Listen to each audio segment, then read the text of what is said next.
in Arabic? Because some say it is not written, some say it is written. No, it is in the Quran, but it doesn't say really anything about the Kaaba.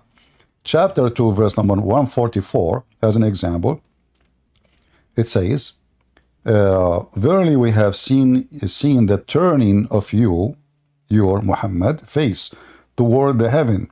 Surely we shall turn you to the Qibla. Now, nowhere here, by the way, it says that this is the Kaaba. The Masjid al-Haram is not the Kaaba, and I can prove that so easy. But anyway, this is what the Muslims, they will say to you when they speak about the direction of prayer. They say this verse. But this verse, nowhere it says Kaaba, nowhere it speaks about Mecca. Okay. But this verse is speaking about a place which is forbidden. Which place is forbidden? Do you have, like, those who they speak to you, can you invite them to join us? Like, did you speak to a sheikh? No, I have talked to some people who has written, who has read the Quran. Uh-huh. In Arabic, they say it says that. And I wonder one thing also, because they are saying it is that Abraham, it was he who made that Mecca, and also I wanted to know, is it right? Is it, did Abraham is the one who built the Kaaba. No, actually, Abraham, he built the Kaaba supposedly in the Quran, but according to Muhammad, the first one who built the Kaaba, it was the angels of Allah who came down, and then Adam, Allah sent him down in Sri Lanka, and then Adam, he did Hajj 40 times,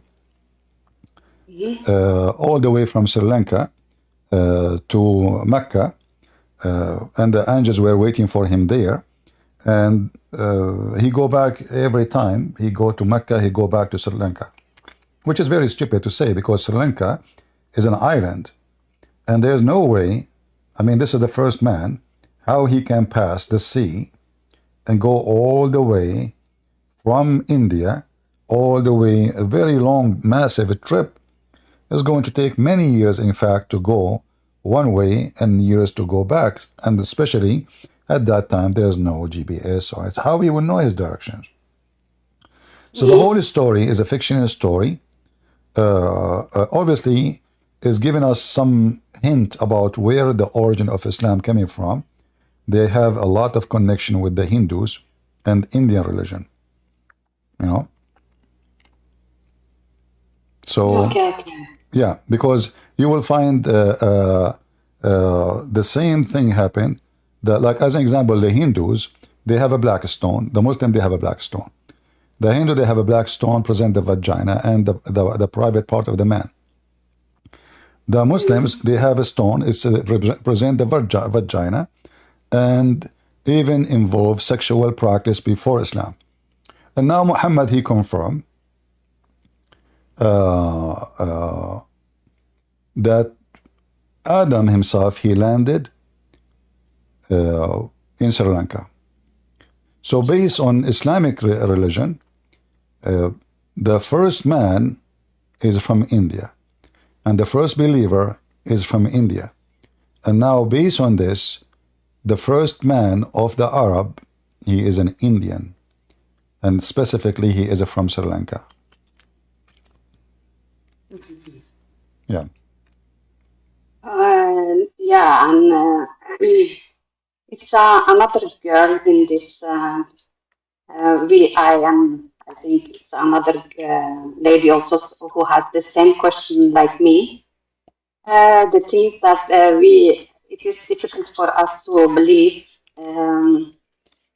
that that Jesus is the Son of God. Only these things who are making us to search more. About this. Yeah. So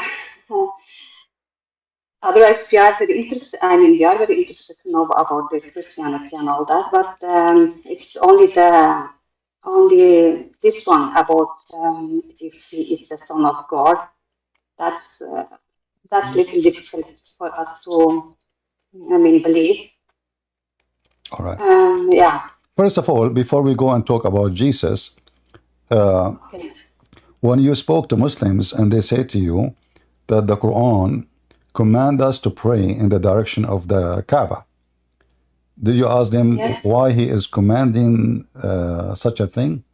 Isn't it the Arab before Islam they pray to the Kaaba anyway? Did you ask them Yeah, this question? yeah.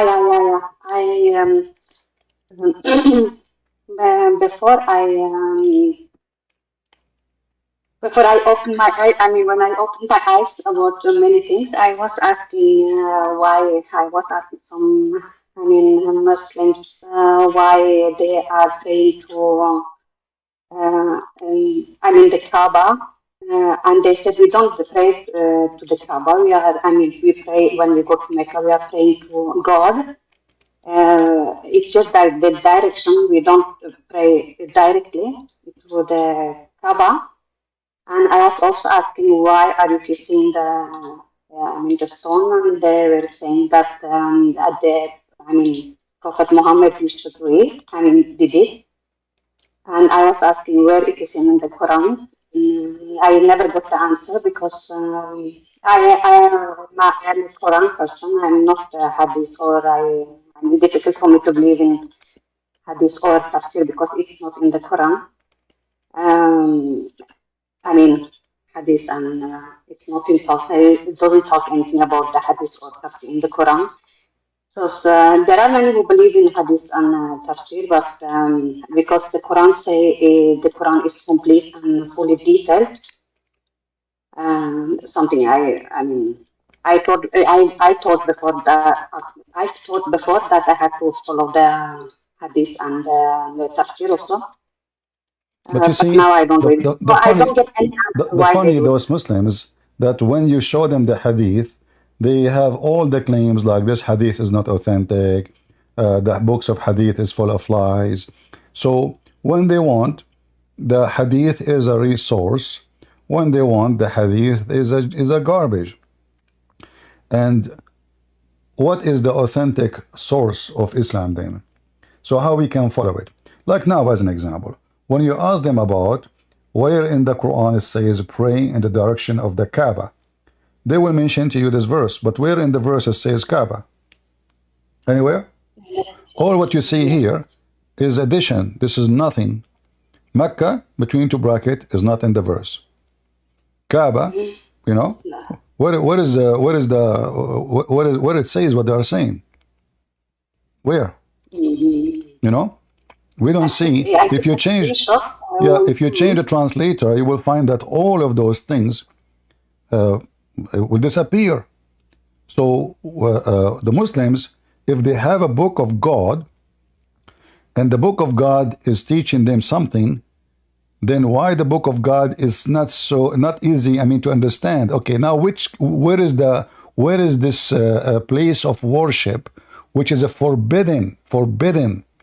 How it's called forbidden, and we can go and worship there. If it's forbidden, then it's forbidden.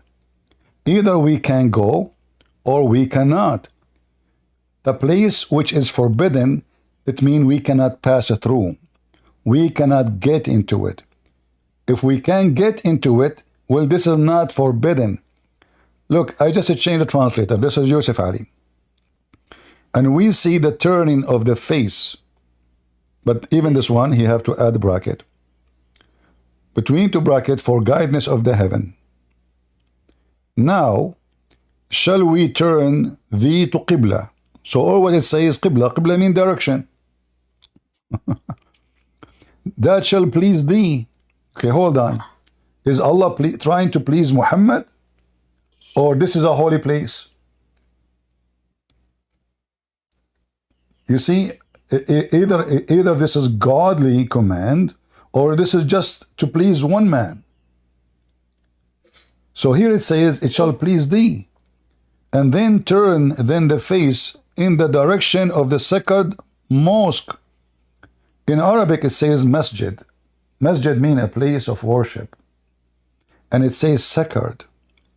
If we go right now to the book of Exodus, chapter 19, we will find in verse number, like you can read verse number 19, 20, 21, that the Lord, he said to Moses, he told him to go and warn the people that they shall not pass the boundaries.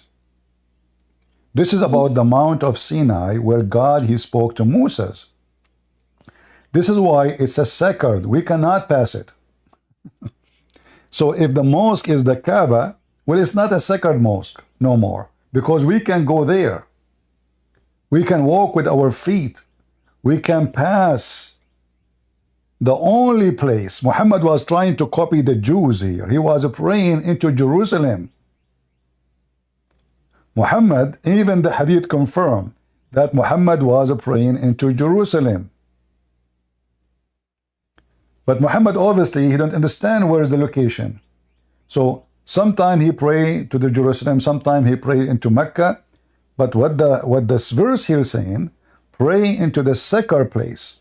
The sacred place is where you cannot pass the boundary. There's a location, it's a land, it's considered as a holy land, and if you pass it, you are in trouble. Otherwise, Kaaba is not a sacred mosque. Why? Because people, they go naked around the Kaaba. How it's sacred, how it's forbidden. You know, in Arabic actually it says haram. Haram means forbidden. Not even sacred, forbidden. If I ask you right now, what, as a Muslim lady, when you say the word haram, isn't this what it means, forbidden? Yes. Let's see. This is what it says in Arabic. Al-Masjid al-Haram. Al-Masjid al-Haram. So what is the haram? It's haram. What is haram? Is a place where we cannot pass. And that is the place where God, he spoke to Moses.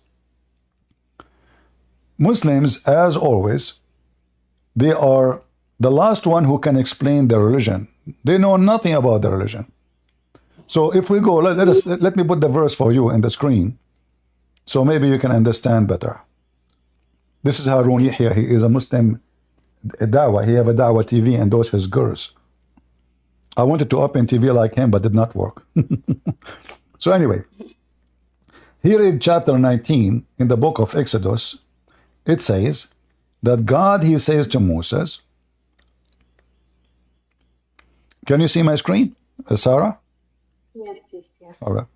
And the Lord says unto Moses, go down, charge the people, lest they break through into the Lord to Gaz, and many they will perish. You can use different translation. All of it is saying that if you pass the boundary, this line, this is a sacred place of worship for God. If they pass the line, they will perish. This is the sacred mosque. Let us prove it more. Just to show you that Muslims are the last one. They understand the religion, and this is why they don't dare to debate me. You know that the Muslim, they claim that Muhammad, he went to the heaven, correct? Mm-hmm. But yes. Nowhere in the Quran it says that. Yeah, I'm sorry. I wanted to ask because I talked with someone who said that has read the Quran 4 times, and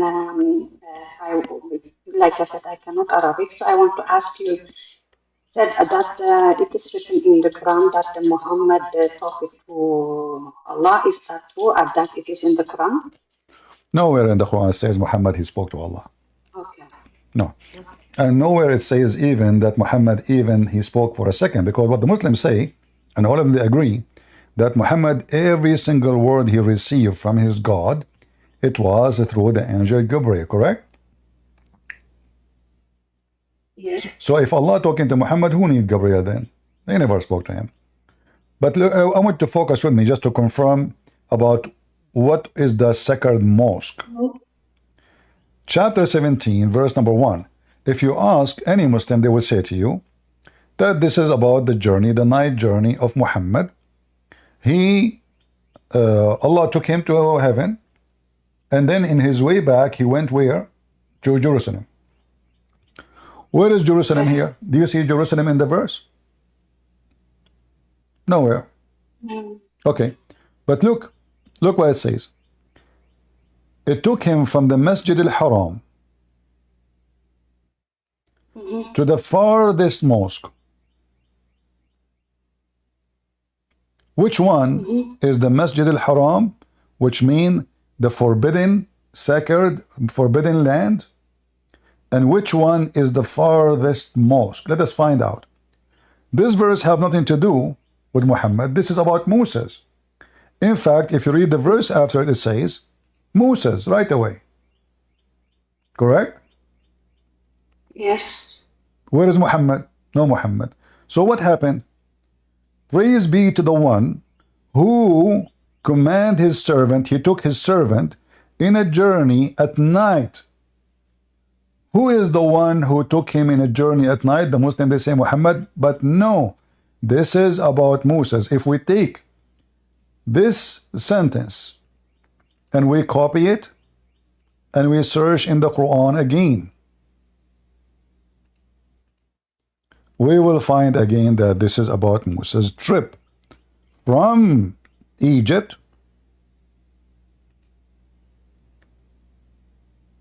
to the forbidden land, to Jerusalem, supposedly. Read carefully. This is the chapter 44. Speaking about Musa, do you see the word Moses here? Mhm. Here. See Moses? Yeah. So praise be to the one. I took my servant during the night journey, exactly the same sentence.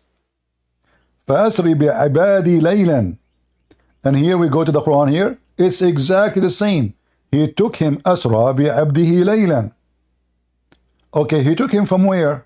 He took him from the land which is forbidden to the land which is the Aqsa Mosque, which is in Jerusalem. So this is supposedly a journey of Moses. God, he took Moses during the night from the land which is forbidden, as we showed you in Exodus 19:21, where God here he says in the Mount of Sinai, he told Moses, don't let people pass this line, otherwise they will die. They will be perished. So this is the sacred, this is the forbidden land where nobody can pass. He took him all the way to Jerusalem. The Muslim, they say, no, this is about Muhammad. The name Muhammad never mentioned, and both verses right away will find the name Moses appear. Correct? In both verses, it's about Moses. Here, at night, he depart, فَأَسْرَى, the same exact word, at night, and then the sea split open. This is the story about Moses leaving Egypt and crossing into the promised land, which is the land of the Jews before Moses. So Muslims are the last one to explain to you anything about the religion. If we go back to the verse about Muhammad going to heaven, well, where is the word heaven? Which one is more important, to visit Jerusalem or to visit the heaven? The heaven, correct? Yes. But where it says the word heaven here? It's gone. There's no heaven. It says the one who took his servant at night into the farther mosque. Where is the heaven?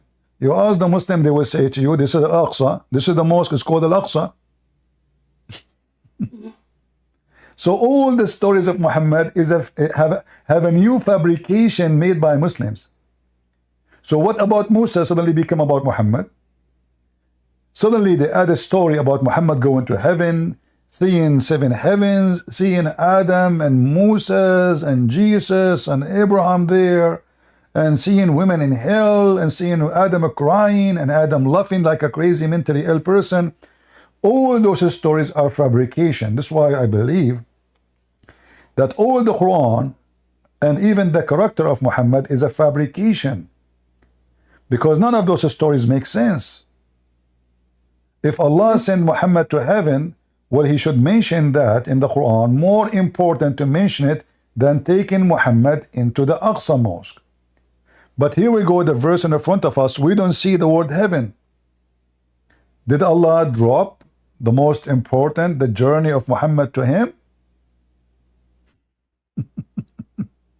And he remember only journey of Muhammad to a mosque is not even built yet.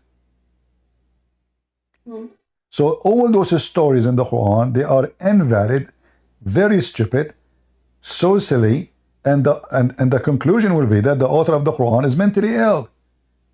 If I am God and Muhammad, I took him to heaven, I took him to Jerusalem. Why I want to mention his visit to the Aqsa Mosque, but I don't mention his visit to me? Which one is more important?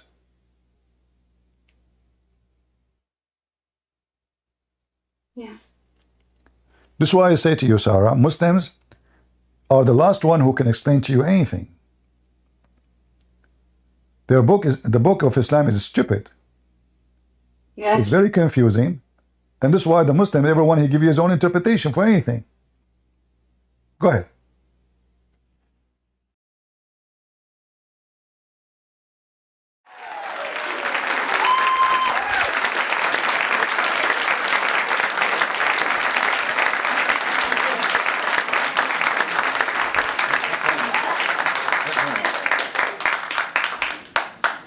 And there will be refreshments afterward.